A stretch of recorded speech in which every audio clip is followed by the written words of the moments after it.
아버지가 견고하게 서서 가정의 영적인 책임을 지시는 아이들은 다릅니다.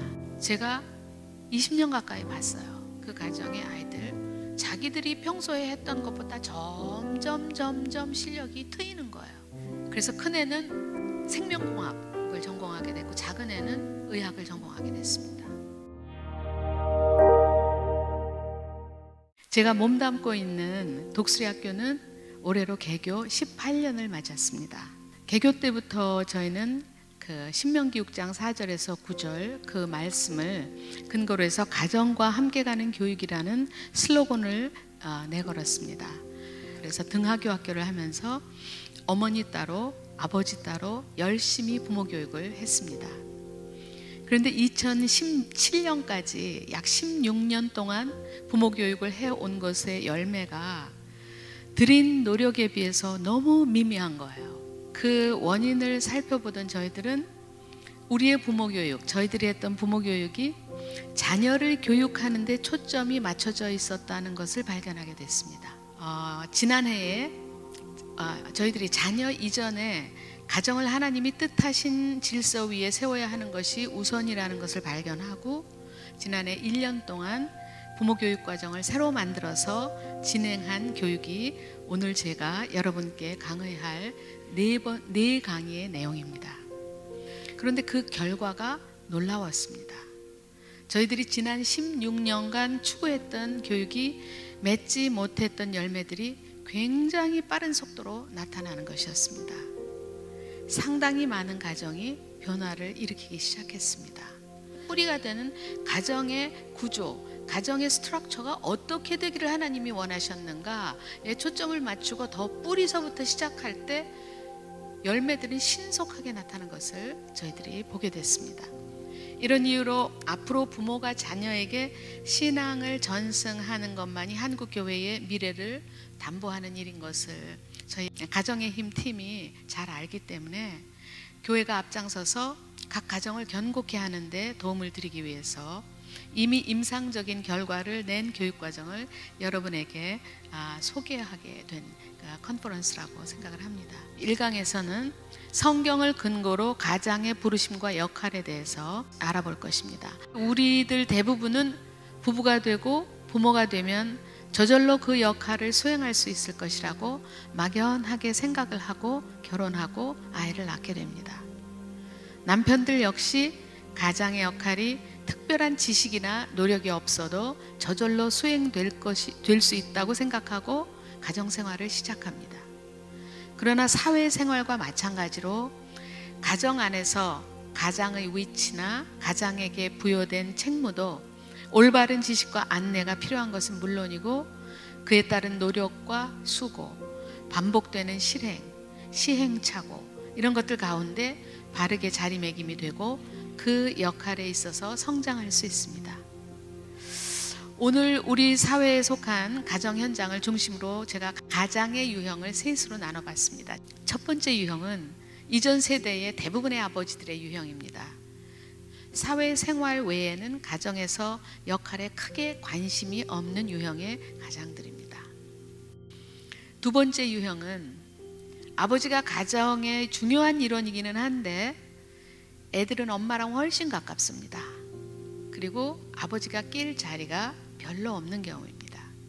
집안에서는 돈 벌어오는 왕따 혹은 은따가 된 가장들입니다.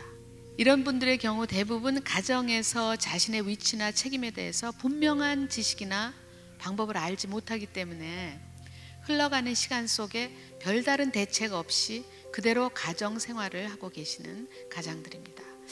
아마 대다수가 여기에 속하지 않을까 그렇게 생각하고요.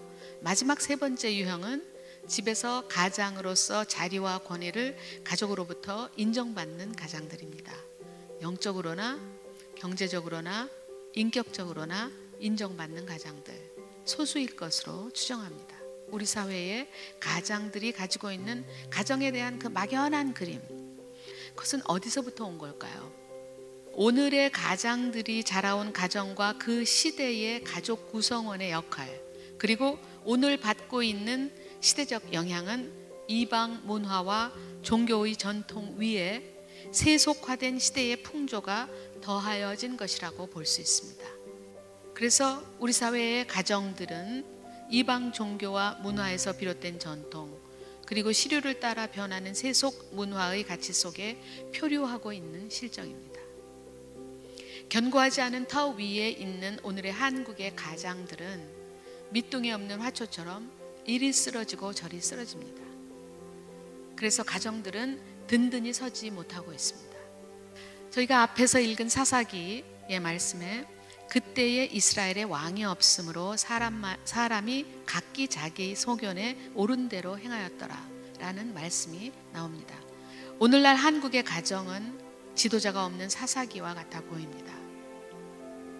가장이 누구인지 알 수 없는 가정, 아버지가 계시지만 가장의 존재가 없는 가정, 즉 지도자가 없는 가정이 대다수입니다. 남편, 아내, 자녀가 각기 자기 소견에 옳은 대로 행합니다. 이 시대가 흘러가는 대로 향방 없이 혼잡한 행동과 거룩하신 하나님의 말씀을 다 섞은 가운데 살아가면서 가정과 자녀가 복되기를 바라고 있습니다. 그러면 이제 가장은 누구며, 가장을 부르신 이는 누구며, 가장을 부르신 분이 가장에게 부여하신 책임은 무엇인지 성경 말씀을 통해서 저희들이 한번 알아보겠습니다. 말씀을 근거로 가장이 누구인지 저희가 한번 규명해 보겠습니다. 가장은 누구입니까? 가장은 가정의 지도자로 하나님으로부터 부르심을 받은 사람입니다. 여기에 모이신 모든 가장들은 그 거룩한 부르심이 하나님으로부터 왔다는 사실을 인정하셔야 합니다. 아내들도 자신의 남편이 하나님으로부터 가장으로 부르심 받았다는 사실을 기꺼이 받아들이셔야 합니다. 그러면 가정의 지도자로서 가장에게 부여된 책임은 무엇일까요? 남편으로부터 들은 하나님의 명령을 지켜내지 못한 아내의 실족으로 가정 안에 퍼진 죄에 대한 책임, 그것이 가장에게 그 책임이 있음을 성경은 여러 곳에서 말씀하고 있다는 사실입니다. 하나님께서는 가정의 영적 책임을 가장에게 지우셨다는 것을 우리는 알게 됩니다. 한편 창세기 3장은 각 가장이 경제적 책임자라는 것을 암시합니다. 아담에게 하신 말씀이죠. 내가 흙으로 돌아갈 때까지 얼굴에 땀을 흘려야 먹을 것을 먹으리니. 그러므로 가장은 영적 책임과 함께 경제적 책임을 지는 것입니다. 그러나 대부분의 가장들은 자신에게 부여된 두 가지 책임 중에서 경제적 책임만을 깊이 인식하고 있는 것이 오늘의 현실입니다. 창세기 18장 19절은 가장의 영적인 책임을 좀 더 구체적으로 분명하게 뒷받침해 줍니다. 이 구절에 의하면 하나님은 가장을 부르셔서 하나님의 뜻을 가장에게 알리시고 가장으로 하여금 하나님의 뜻을 따라서 가정을 지도해서 가족들이 그 말씀을 지켜 나가도록 그렇게 하셨습니다. 이러한 가장의 책임 수행을 통해서 하나님이 가장에게 하신 약속을 이루어 주신다는 겁니다. 우리는 이 중대한 가정에 대한 진리의 말씀을 적당히 받아들이고 해석해서는 안 됩니다. 가정이 잘 되는 키는 가장이 하나님의 뜻을 가족들에게 가르쳐서 가족들이 그것을 행하는 것입니다.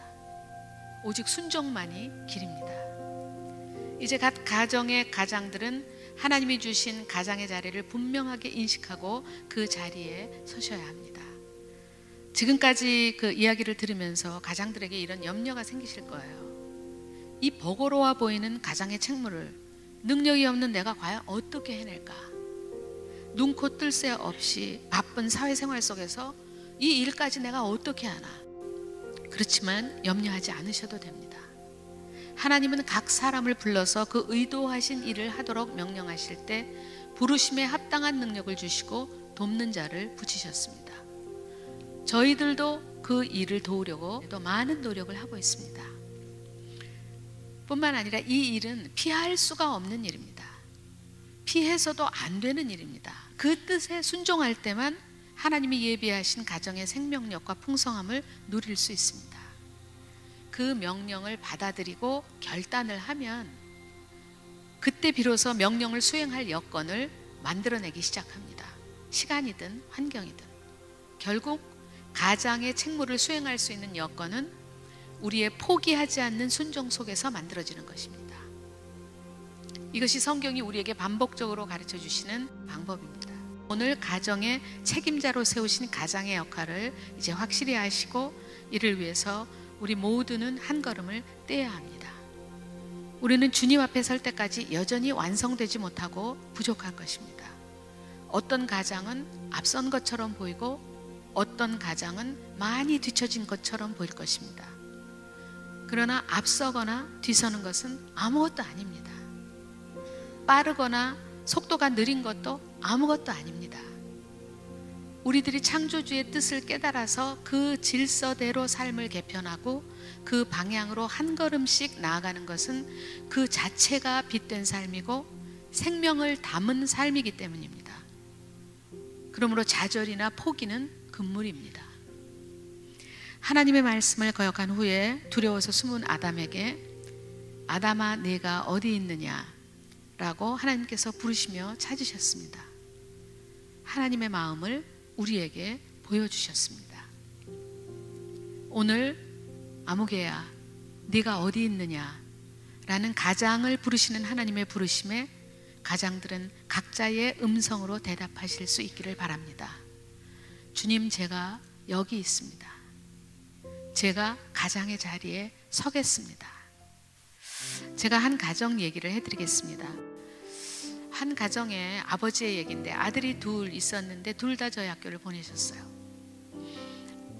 가정의 경제가 그렇게 넉넉한 가정은 아니지만 아버지는 성실하게 회사원 역할을 하시고 아들 둘을 기르시는 그런 가정이었는데 저희가 이제 매일같이 아이에게 성경 공부 가르칠 것을 학교에서 요구하는데 이 아버지는 어떤 시간을 내서든지 그거를 아버지가 꼭 하시는 거예요.